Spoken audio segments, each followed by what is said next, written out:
Hello, Bacho. Let's see this question. The question says a 3 kilogram uniform rod rotates in a vertical plane about a small pivot at B. A spring of constant K is equal to 300 Newton per meter and an unstretched length 100 millimeter is attached to the rod as shown. Knowing that in the position shown, the rod has an angular velocity of 4 radian per second clockwise.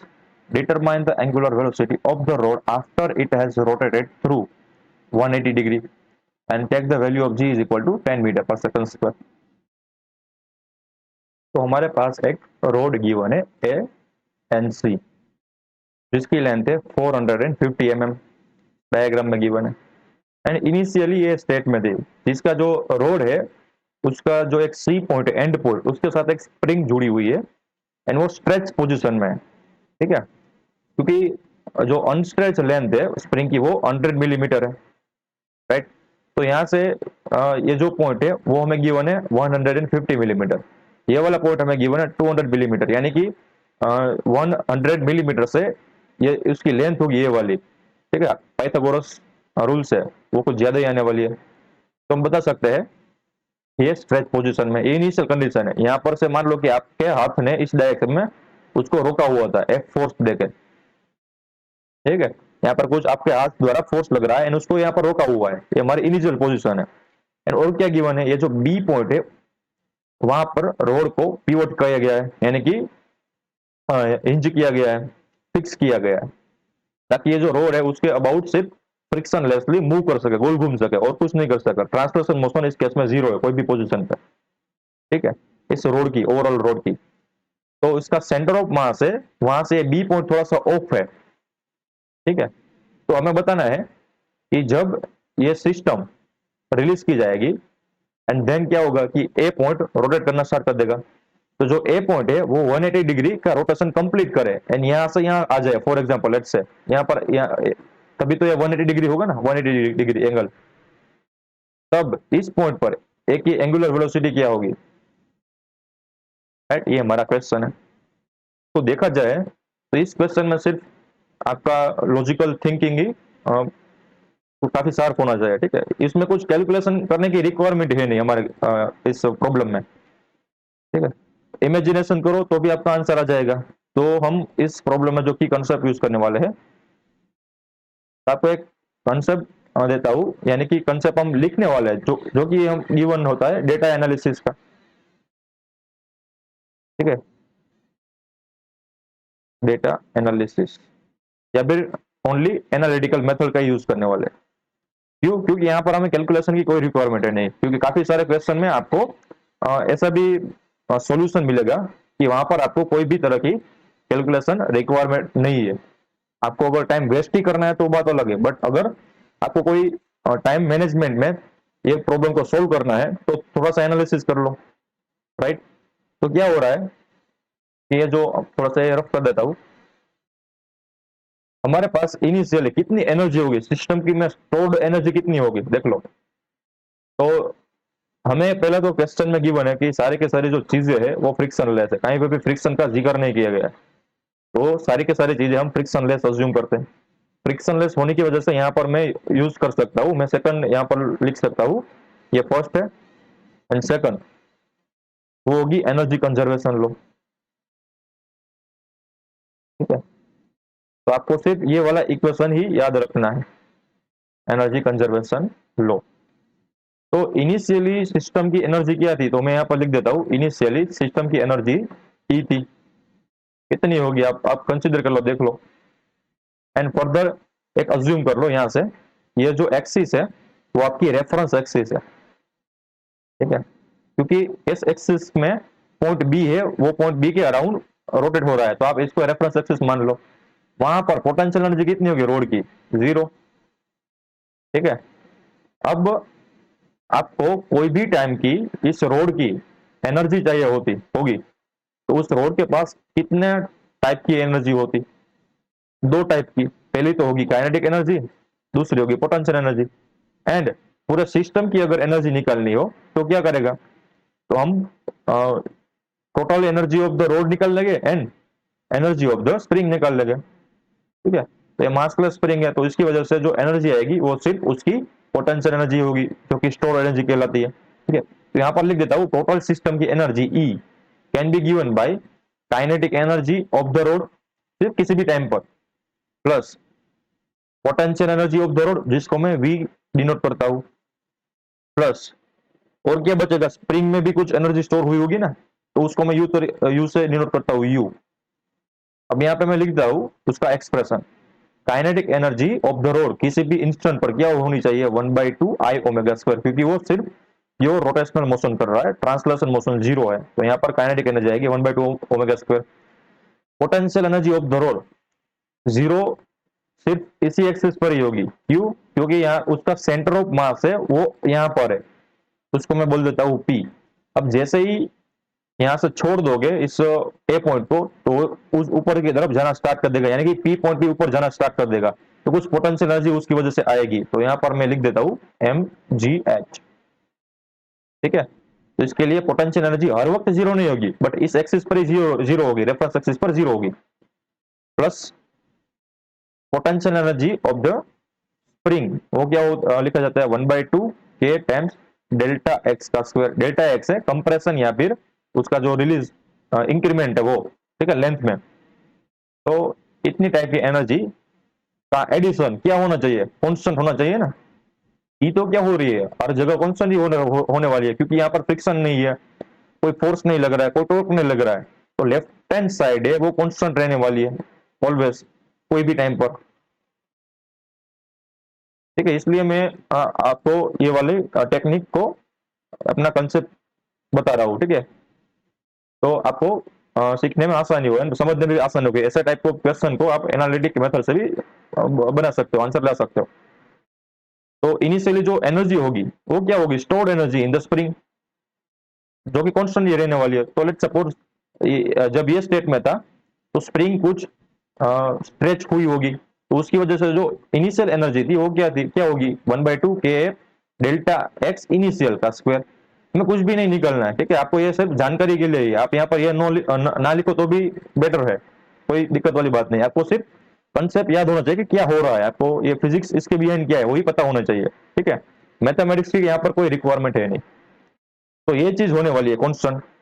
शुरुआत में आपने कुछ let's suppose 10 joule की energy दे दी थी spring की energy के रूप में, एंड ये ऑलवेज टाइम के साथ 10 जूल की एनर्जी, कभी काइनेटिक एनर्जी बढ़ेगी, कभी एमजीएच बढ़ेगी, कभी के डेल्टा एक्स बढ़ेगा, ठीक है। ऐसा कुछ होने वाला है, वो हम देखते हैं आगे। तो आई होप यहाँ से यहाँ तक तो आपको समझ में आ गया होगा। अब क्या हो रहा है कि थोड़ी देर के बाद हम सिनेरियो देखते हैं कि जब हम इसको छोड़ेंगे, ठीक है। तो यहाँ पर था एक रोड, एंड रोड की जो इनिशियल पोजीशन थी वो इस तरह की थी। यहाँ पर उसका पॉइंट बी है, पिवोटेड पॉइंट बी, एंड एक स्प्रिंग कनेक्टेड है उसके साथ, ठीक है, ऐसे यहाँ से। एंड ये जो चीज है उसको भी यहाँ से कनेक्ट किया गया है, ठीक है। एंड और क्या है, ये बी पॉइंट फिक्स्ड है, एंड ये वाला स्प्रिंग का दोनों पॉइंट भी फिक्स्ड है, और कुछ तो रहने गए, यस, यहाँ पर पॉइंट पी है, तो हमारा सेंटर ऑफ मास का पॉइंट है वो यहाँ पर है पी, वो थोड़ा सा ऑफ है, तो वो ऊपर की ओर जा सकता है। अब जैसे ही जो ये वाला ए पॉइंट था उसको छोड़ोगे तो धीरे धीरे ये ऊपर की ओर जाना स्टार्ट कर देगा, क्यों, क्योंकि ये जो पॉइंट है हम लास्ट वाला पॉइंट सी पॉइंट, ठीक है, ये वाला पॉइंट सी पॉइंट में स्प्रिंग की वजह से अंदर की ओर फोर्स लगना स्टार्ट कर देगा, ठीक है। तो यहाँ पर मैं एनर्जी का एक्सप्रेशन लिख देता हूँ, E इज इक्वल टू क्या था हमारे पास, K plus V plus U। अब देखो शुरू में क्या हो रहा है कि किसकी एनर्जी घट रही है, स्प्रिंग अपनी एनर्जी रिलीज कर रहा है ना, स्ट्रेच स्प्रिंग थी वो अनस्ट्रेच होना चाहती है, तो यानी कि ये डिक्रीज कर रही है शुरुआत में एनर्जी। अब ये होना चाहिए कांस्टेंट कोई भी कंडीशन में, ठीक है। तो इसका मतलब ये हुआ कि ये दोनों एनर्जी वो बढ़नी चाहिए, जैसे कि हमें दिखाई भी दे रहा है कि धीरे धीरे ये पॉइंट पी ऊपर आ रहा है, ठीक है।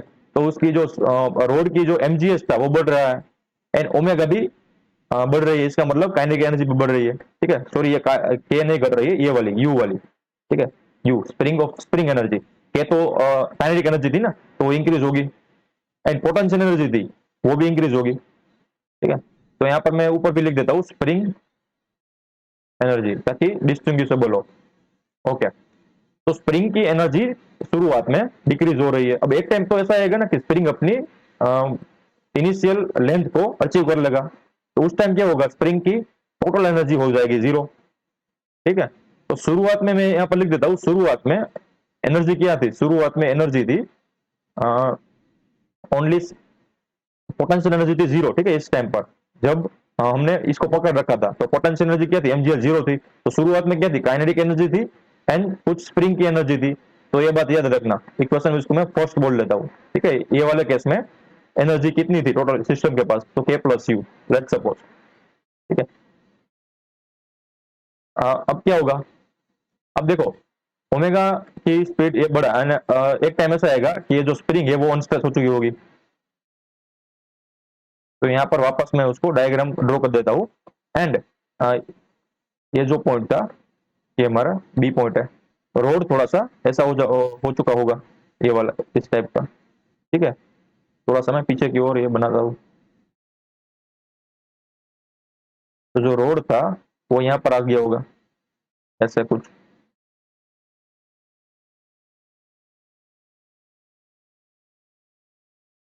एंड स्पिनिंग है वो अभी भी यहाँ पर ही है, बट वो अब अनस्ट्रेच है। ठीक है, अनस्ट्रेच कंडीशन में, फॉर अज्यूम कर लो यहाँ पर स्प्रिंग अनस्ट्रेच कंडीशन में है। तो इस पॉइंट पर जो काइनेटिक एनर्जी होगी एंड पोटेंशियल एनर्जी होगी वो क्या होगी, देखो अब पोटेंशियल एनर्जी जो मेजर की जाती है वो उसके सेंटर ऑफ मास से रेफरेंस एक्सिस पर कितनी हाइट है वहां से मेजर की जाती है। तो ये हमारी रेफरेंस एक्सिस थी जहां पर पोटेंशियल एनर्जी थी 0, एंड यहाँ पर देखो क्या आ गई, यहाँ पर हमारा ये जो पी पॉइंट था वो यहाँ पर आ गया होगा। ठीक है, सेंटर ऑफ मास का पॉइंट। तो पोटेंशियल एनर्जी में इंक्रीमेंट कुछ इतना आया होगा। ठीक है, लेट्स सपोज इतनी हाइट थी h, तो पोटेंशियल एनर्जी बढ़ रही है, एंड काइनेटिक एनर्जी भी कुछ इंक्रीमेंट आया होगा। तो लेट्स सपोज इस पॉइंट पर काइनेटिक एनर्जी थी वो थी के। अब स्प्रिंग की एनर्जी तो क्या हो गई, 0 हो गई ना, तो इसकी वजह से यहाँ इस केस में E इज इक्वल टू क्या होगा, काइनेटिक एनर्जी भी है, पोटेंशियल एनर्जी भी है, बट स्प्रिंग की एनर्जी नहीं है। ठीक है, वो 0 हो गई। अब फर्दर इसके पास काइनेटिक एनर्जी होने की वजह से ये रोड आगे मूव करना स्टार्ट करेगा, जिससे कि क्या होगा, ये स्प्रिंग कंप्रेस होना स्टार्ट कर देगी। तो इसका मतलब ये हुआ, ये जो पूरे के पूरे सिस्टम की काइनेटिक एनर्जी थी एंड पोटेंशियल एनर्जी थी, उन दोनों में से कोई एक अपनी एनर्जी दे देगा। अब कौन देगा वो आगे देखते हैं। ठीक है, तो वापस से क्या होगा, ये जो जब रोड आगे घूमता है एंड मान लो कि 90 डिग्री पे आ गया, यानी कि मैक्सिमम कंप्रेशन हो गया, स्प्रिंग का मैक्सिमम कंप्रेशन पॉइंट। ठीक है, ऐसे यहाँ पर बी पॉइंट था, एंड ये जो यहाँ से स्प्रिंग जुड़ी हुई थी तो उसका मैक्सिमम कंप्रेशन पॉइंट आ गया। ठीक है, तो यहाँ पर जो स्टोर हुई एनर्जी थी स्प्रिंग की वो मैक्सिमम हो जाएगी। क्यों, क्योंकि ये वाला पॉइंट ये मैक्सिमम कंप्रेशन का पॉइंट। ठीक है, तो धीरे धीरे से ये वाली, मान लो कि इसको मैं फर्स्ट डायग्राम बोलता हूँ, ये सेकंड डायग्राम है, सेकंड सिचुएशन है।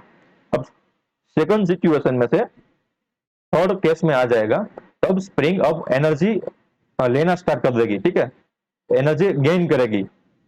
अब देखो यहाँ पर एनर्जी ऑफ द स्प्रिंग वो भी मैक्सिमम है, एंड पोटेंशियल एनर्जी भी देखो, जो सेंटर ऑफ मास होगा वो यहाँ पर मैक्सिमम हाइट अचीव कर दिया होगा। ठीक है, क्योंकि सेंटर ऑफ मास है वो ऐसा रोटेट करेगा, जब ये रोड रोटेट करेगा तो सेंटर ऑफ मास भी रोटेट करेगा। तो इस रेफरेंस एक्सिस हमारी यहाँ पर थी ये वाली, तो रेफरेंस एक्सिस में इससे ऊपर कितना हाइट है, तो ये वाला हाइट होगा। ठीक है, L/2, यानी कि मैक्सिमम हाइट इसने अचीव कर ली होगी। तो यहाँ पर पोटेंशियल एनर्जी भी मैक्सिमम होनी होगी, समझ रहे हो ना।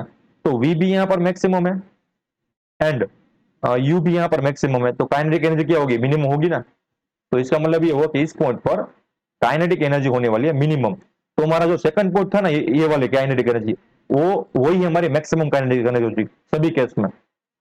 जब ये पॉइंट हमारे इस सेकंड वाली डायग्राम से पास होगा, तो उस वक्त की ही काइनेटिक एनर्जी मैक्सिमम होगी, जो कि हमारे कुछ काम की नहीं है, बट आपके जानकारी के लिए बता देता हूँ। ठीक है, अब यहाँ पर वापस से E is equal to value लिखते हैं। E इज इक्वल टू क्या आने वाला, हमारे पास क्या था, मेन इक्वेशन लिखो, kinetic energy plus potential energy plus you. तो इस केस में क्या हुआ, काइनेटिक एनर्जी घटी एंड जो काइनेटिक एनर्जी डिक्रीज हुई वो इसमें स्टोर हो चुकी है, यानी कि स्प्रिंग में स्टोर हो चुकी है। एंड काइनेटिक एनर्जी से ही थोड़ी सी एनर्जी पोटेंशियल एनर्जी में चली गई, ये वाली। ठीक है, तो यहाँ पर काइनेटिक एनर्जी लो होगी।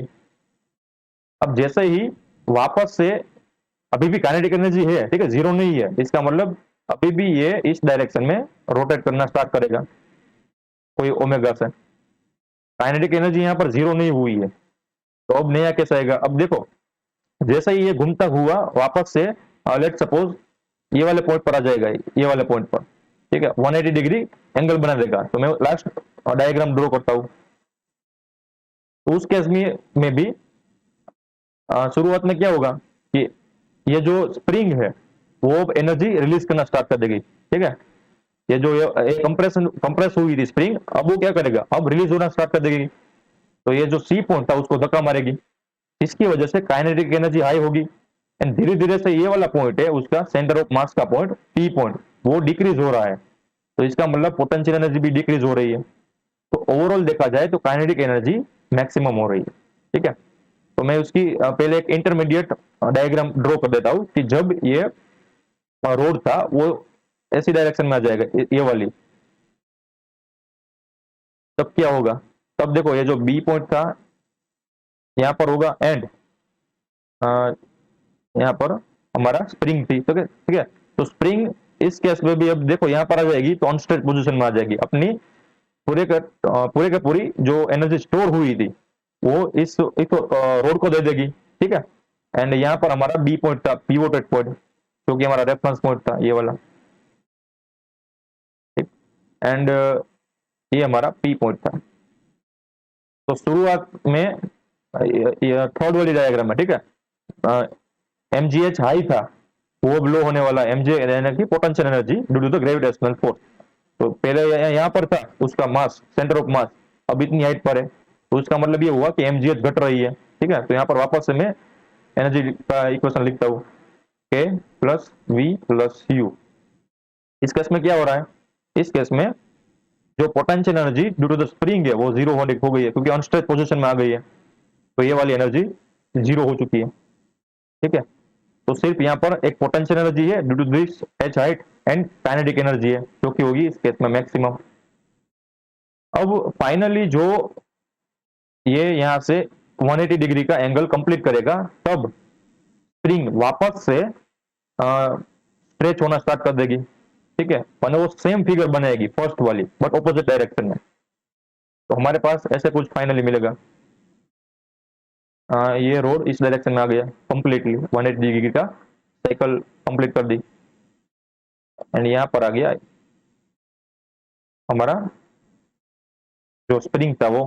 ठीक है, तो स्प्रिंग यहाँ से ऐसे स्ट्रेच हो चुकी है ऐसे, एंड बी पॉइंट था यहाँ पर, ए वाला था। ठीक है, एंड अगेन हमारे पास एक और पॉइंट था जो कि सेंटर ऑफ मास का पॉइंट था, वो था पी पॉइंट, ये वाला पी पॉइंट था। तो तीनों के तीनों पॉइंट अब आ गए सेम हॉरिजॉन्टल एक्सिस पे। ठीक है, तो इसने 180 डिग्री का, यानी कि पी पॉइंट ने 180 डिग्री का एंगल कंप्लीट कर लिया। अब केस में यहाँ पर मैं बना देता हूँ इज इक्वल टू के प्लस वी प्लस यू। अब देखो यहाँ पर पोटेंशियल एनर्जी तो क्या है, जीरो है। ठीक है, एंड स्प्रिंग में कुछ kinetic energy, sorry, potential energy store हो चुकी है। तो यहाँ पर क्या होगा कि जैसे ही ये फोर्थ डायग्राम में से फिफ्थ डायग्राम में स्विच हुए, तब क्या हो रहा है, तब पार्टिकल की एमजीएच घट रही है। ठीक है, तो एमजीएच डिक्रीज हो रही है एंड इवेंचुअली बन गई जीरो। एंड धीरे धीरे क्या हो रहा है, काइनेटिक एनर्जी, काइनेटिक एनर्जी में कुछ चेंज आएगा, लेट सपोज।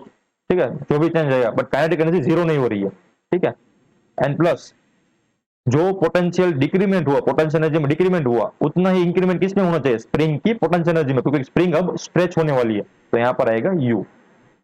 तो फाइनली हमें kinetic energy, sorry, total energy के प्लस यू मिली। तो देखो हमारा फर्स्ट इक्वेशन क्या था, के प्लस यू।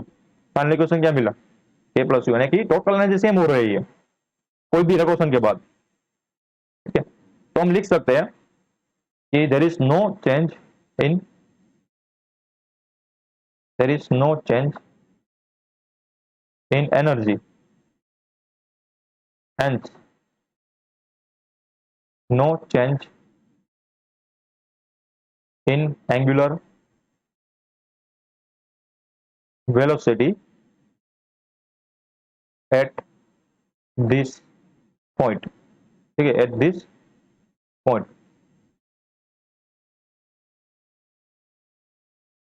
तो हमें देखो, अब क्वेश्चन में गिवन है, क्वेश्चन में क्या गिवन है कि जब knowing that in the position shown the rod as the angular velocity of 4 radian clockwise, तो जब ये कंडीशन थी तभी जो ये पॉइंट है, ये वाला पॉइंट, उसकी ओमेगा हमें पता है कितनी थी, 4 रेडियन पर सेकंड, ठीक है। तो अब हमने लास्ट स्टेटमेंट में क्या लिखा कि जब ये रोड इस एक्सिस से पास होगा, ठीक है, कभी पर भी कहीं पर भी, बट जब ये रोड एक्सिस से पास होगा कोई भी टाइम पर, तो उसकी जो वेलोसिटी होनी चाहिए, एंगुलर वेलोसिटी, वो सेम ही रहनी चाहिए। यानी कि जब ये रोड यहां से पास होगा इस डायरेक्शन में, तब भी उसकी एंगुलर वेलोसिटी कितनी होनी चाहिए, magnitude 4 metre, sorry 4 radian per second, ठीक है।